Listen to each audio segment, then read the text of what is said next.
Hello, everyone, and welcome to another episode of the Perfect RIA podcast. I'm your host, Matthew Jarvis, and with me today, a very interesting guest, Blake Brewer, which I have to admit, Blake, maybe I don't get out much, but I hadn't heard of you before you reached out to the podcast. But then once I went to your website, the Legacy Letter Challenge, once I started doing just some quick Googling searches, you're doing some really powerful work in the world, and I'm really excited to have you on the show today. Well, I'm glad to be here, Jarvis. Yes, we both have a passion to do the same thing, which is to serve people and to make their lives better. Yeah, now your Legacy Letter Challenge kicked off from a very, very personal experience, very tragic experience that you had. Yeah, absolutely. Yeah, my dad wrote me a letter when I was 19 that absolutely changed my life. And so I get a call my freshman year, and my mom says, "Hey, we're going on a vacation to Hawaii." I said, "Heck yeah, let's go." And the first day that we're there, my dad and I are out snorkeling in the water. My mom and sister are on the beach. And I had a really good dad, not the perfect dad by any means, but a really good dad. Not, yeah. And really, my dad was my hero, and I tell people he was larger than life. Now, physically, he was a large man. He played tight end for he was drafted by the Falcons, but his main claim to fame is that he was Terry Bradshaw's tight end at Louisiana Tech. And so they were best friends and roommates. And my dad was a very humble guy. And so he hardly ever told anyone that he was Terry Bradshaw's tight end. But I told everybody. It was like my claim to fame growing up. And so there I am out there with my dad, and we kept going further and further out, and we ended up in an area that I now know is called Witch's Brew. So the water got really deep, the waves picked up, the current got stronger, and I realized that my dad and I were separate. I didn't see him. So I'm like, man, where's my dad? Where's my dad? And then I saw him, and I could tell that my dad was struggling. He was still treading water, but he looked right at me. And my dad had this really big, deep, booming voice. But when he cried out for help, it was more like a whimper. And so I knew he was in trouble. I swam to him as quickly as I could. And by the time I got to my dad, he was underneath the water and he was unconscious. And so I dove down, wrapped my arms around my dad, brought him up to the surface, and then swam with him to the shore as quickly as we could. And the lifeguards showed up and they began to help me, and they started doing CPR to my dad. And I really thought that at any moment my dad was going to come to, and that the water was going to kind of gurgle out of his mouth, his eyes would flicker open, but it never happened. And so my dad ended up drowning. And so it went from one of the best days of my life to the worst days, and I'm sitting there next to my dad's body, like, what the heck just happened? Like, he was literally right here next to me, and now he's gone forever. And so I was already asking, man, how are we going to make it? Like, how am I going to make it without my dad? And so fast forward a couple hours, and I'm sitting in the back bedroom on the edge of the bed, back in the condo, and my mom comes in the room, and she says, "Hey, I found something in your dad's briefcase, something that I know he was going to give you on this trip." I had no idea what she was talking about, but she's holding these sheets of paper. She walks across the room and hands them to me, and it was a letter. It was a letter from my dad. Apparently, he had been working on it for several months, writing it. He had no idea that this would be his final words to me. But I began to read this letter, and it was everything that I needed in that moment. Even though my dad was gone, I felt so close to my dad in that moment. Wow. And it comforted me and brought me peace and honestly just hope that I'm going to make it through that. And then I also just felt so loved. Like, don't tell me my dad didn't love me. Like, in the midst of being a hospital CEO, and he umpired high school football games. He was really involved in our church. He took the time to put down on paper how he feels about me and my sister and brother, or put down some wisdom and our family values. And so this letter absolutely got me through that time in my life. And then for the last 20 years, I've continued to go to this letter. And so I can't even imagine my life without this letter. It completely changed my life. Wow, man, Blake, I'm sorry to hear that. Like I said, even though it's been 20 years, how old was your dad at the time? Because you said you were 19. I was 19, so he was 54. Boy, so still, I mean, you're relatively still a young man. This wasn't like he was, 78 or 92, and he's saying, "Hey, I've only got a few days left. I better write this letter to Blake." I mean, he was in his prime. Yeah, I mean, he was in good shape. He was a good swimmer, all that. And so we just got too far out. But, I got to a spot in that next year where I was able to just be grateful that I had a good dad for as long as I did. So many people don't know their dad or they don't have a good dad. And so I was just like, you know what, God, I got a good dad for 19 years of my life. God never promised that my dad was going to live to be 70, 89 years old. So I can just be grateful for the years that I had him. Wow. Boy, that's incredible that he had been working on that letter, right? He could have easily said, I'll put that off another year, another 5 years, another, or never written the letter at all. And so Blake, in addition to giving you this immense amount of peace and a way to remember your dad, I mean, this is now turned into literally your life's mission is to help other people write similar letters.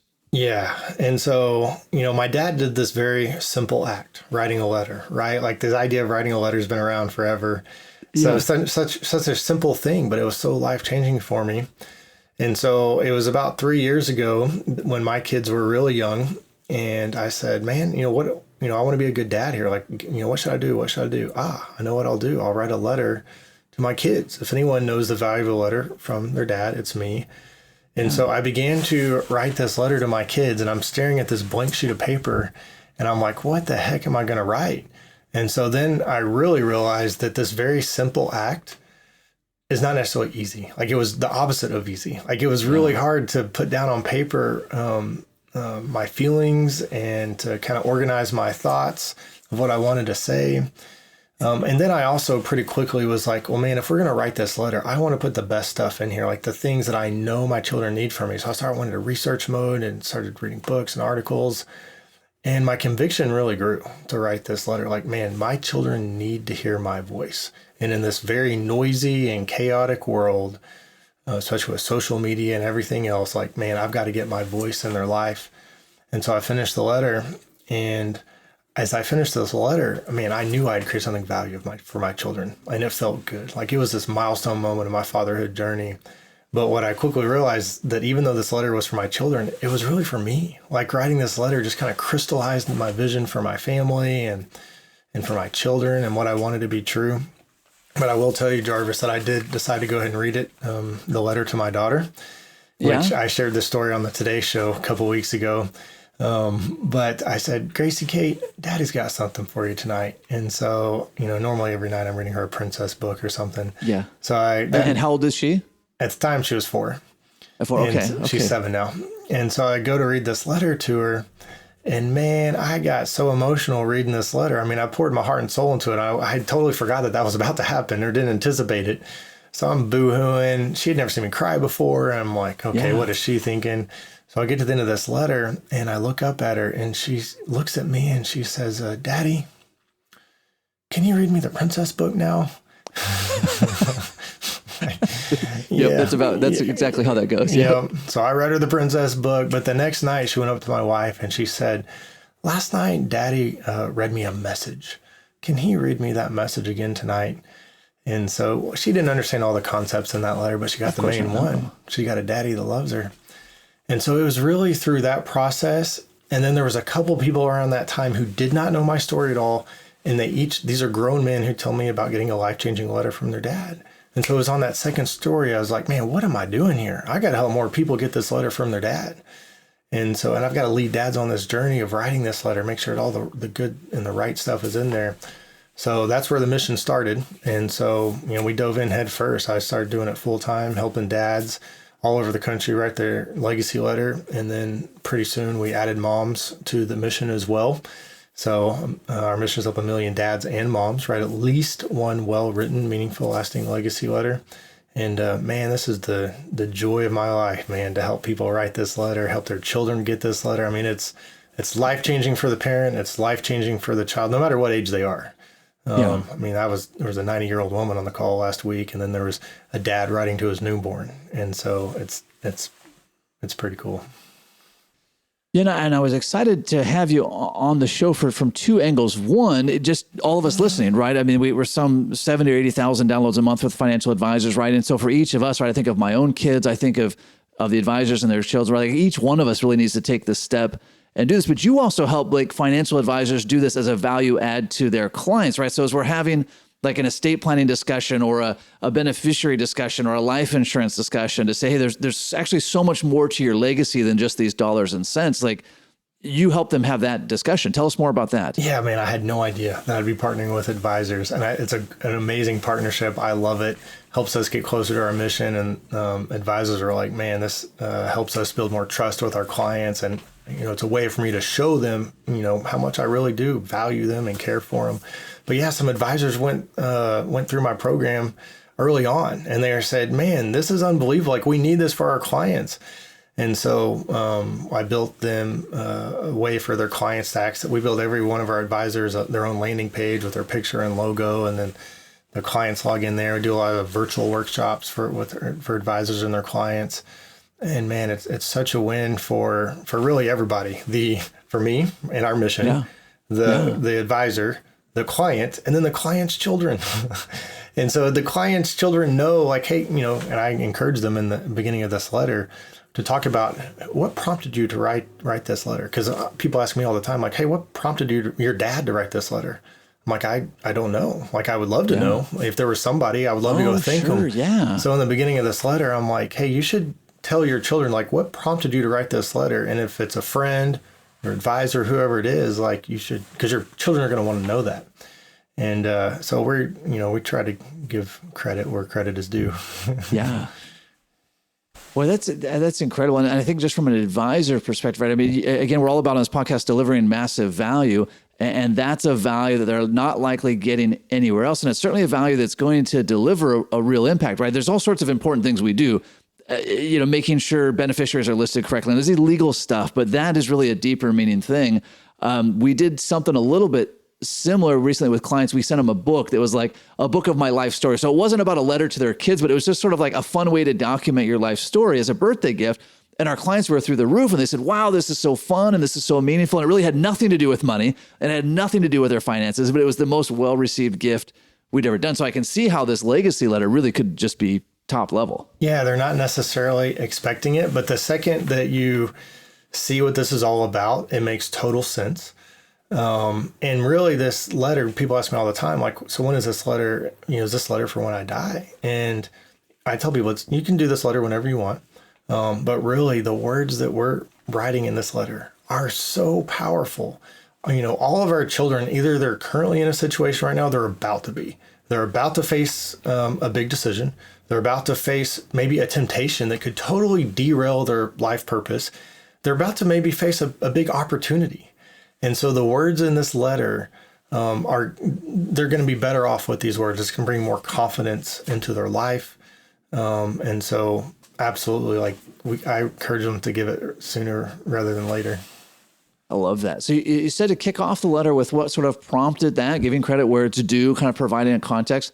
I'm just sort of curious, is there a length that these letters typically are? Is there kind of, I know you've got a whole program around this, and we'll talk about the Legacy Letter Challenge website that you've got going on, but what do you kind of in general recommend for best practices?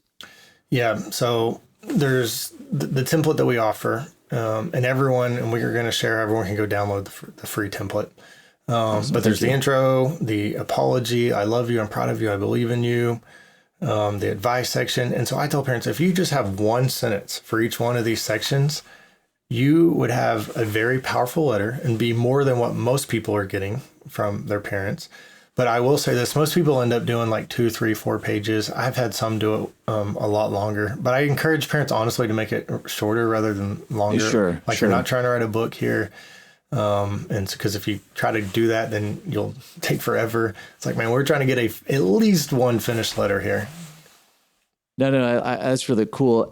And I like having the template, because we've often told clients, hey, with your will, with your estate document, you put a letter in there, just like even a note for instructions or just some general thoughts, right? Because the estate documents are all just written by the attorneys. There's nothing meaningful in there. There's nothing personal in there. It's just the legal stuff. But to have that framework, because otherwise, like you said, you're staring at a blank sheet of paper. What do I write? Hey, I love you, and I think you're great. And then I run out of things to say. Right. And that's what the template is. I do have, people can sign in, they go through the masterclass. And this is what advisors, when they're basically purchasing a license so their clients don't have to pay anything. And then the clients go through this masterclass, and we have about a 5-minute video for each one of those sections. And so in the video, you're understanding why this is so important, how to write it. We have different promptings. And so really what I tell parents is you have a letter in your heart.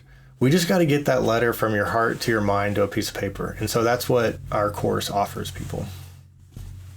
Blake, if we can pivot just a little bit, you've had an incredible outreach with this, right? You mentioned you were recently on the Today Show. You're on my podcast. You're on lots of podcasts.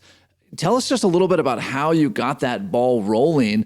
And even you reached out to us on the Perfect RIA and said, hey, we're trying to help 1 million dads and moms leave this lasting legacy letter to their children. Tell us a little bit more about that strategy, right? How do you do all this?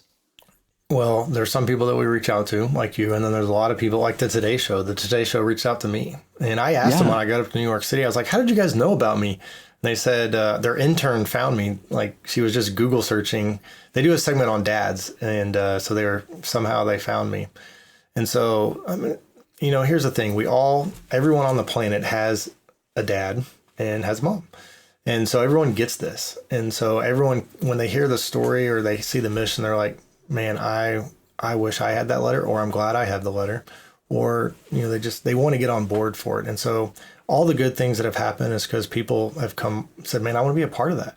Whether I want to connect to Blake, there's somebody Blake needs to know, or, there was a financial advisor who we did a deal together, and for 3 straight weeks, he brought his clients, and we went through writing the legacy letter. Well, one of his clients was a Walmart VP. The Walmart VP, his dad had abandoned him when he was a kid, but lived in the same town as him. And so he would see his dad at the store but had no relationship with him, but knew it was his dad. He had never dealt with any of those things before. And so he goes through our program, has an unbelievable experience. He said, man, for the first time in my life, I've dealt with some of these things. And so number one, he was so grateful to his advisor. Do you think he's ever parting ways with that advisor? No, never. But then he said, you know what? I'm going to do this one for my college buddies. So I led all his college buddies through it, and it was amazing for them.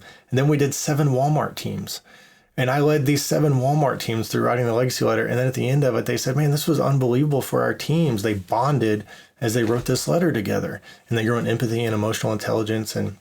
And so it's amazing as and you see this in your business, like you serve one person and you serve them well, and then they go and tell other people, and then it just starts growing from there.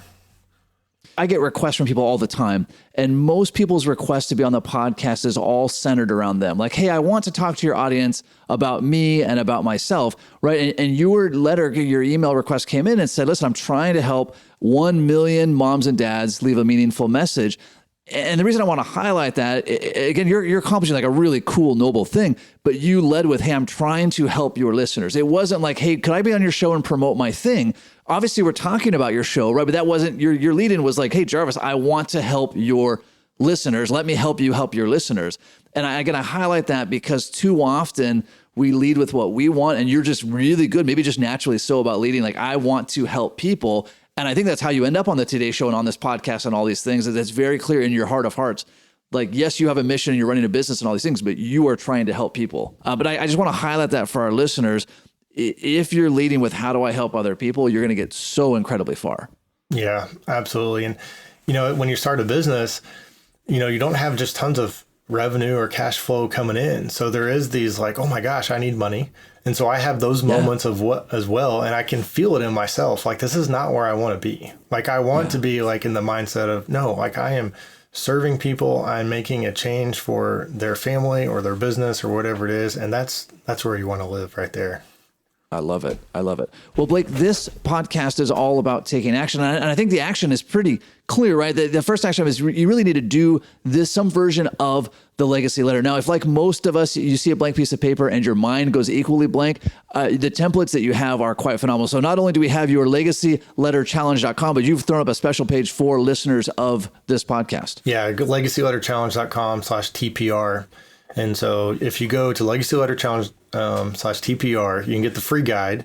We'll also have the option if you're listening, like, man, I want to go through the masterclass and write this letter. That is the best way for me to help you write it and have this experience. But then there's also information about how to provide this for your clients. And I would love to partner together on this mission and, help your clients write this letter and help you in your business. Be amazing. Yeah, I think this is a really great for our advisors listening. Yes, do this for yourself. For sure, do it for your family. But this is a great way to have a value add to your clients that doesn't have to go through compliance. It doesn't involve dollars and cents. There's not like, an attorney disclaimer. Because a lot of times we get hung up on those things. This is just really a meaningful thing that you can do for clients, either for all of your clients at once as part of a workshop, as a birthday gift, as a Christmas gift. This is airing right around Father's Day as a Father's Day gift. So this is an incredible way for what I would say is a relatively low cost to deliver a lot of value. Yeah. And some advisors, they position it as a gift. Some advisors position it more as, hey, this is a program we're offering and we want to help everyone do this. And then you can also, with the license, send to any potential client. So if one of your clients is going through it, and this is what happens, like the second you start writing this letter, like you can't help but talk about it. And you're going to talk about it with your friends. Well, where did this, who gave you this idea? How are you doing this? Well, my financial advisor. And so your license allows that person to say, well, hey, just go, when they're talking to their friends or family, you guys can use the program too. And so then now they're coming to your website that we've built you with your name and logo to go through it. And so I would love for all of those people to become clients of yours. Like I would love that. Yeah, it's definitely a win-win. Well, Blake, thank you so much for being on the show. I really want to thank you also for sharing your story. That's obviously a very painful memory, and it would be one that'd be easy to keep to yourself. But getting out on the stage and sharing that and giving all of us a reminder, while life is really, really short, we're all going out the same way. And if we can leave some kind of lasting legacy, a well-written, meaningful letter, boy, that can make all the difference. Yeah, I tell people, hey, this letter matters. Your family matters. I mean, we're helping over. We're going to go past that. But every single family matters that's writing this letter, but also every letter that's written does honor my dad's legacy. And so anyone who's willing to do that and partner with us, man, I'm grateful. Awesome. Well, Blake, thank you so much for being on the show. And to all of our listeners, until next time, happy planning.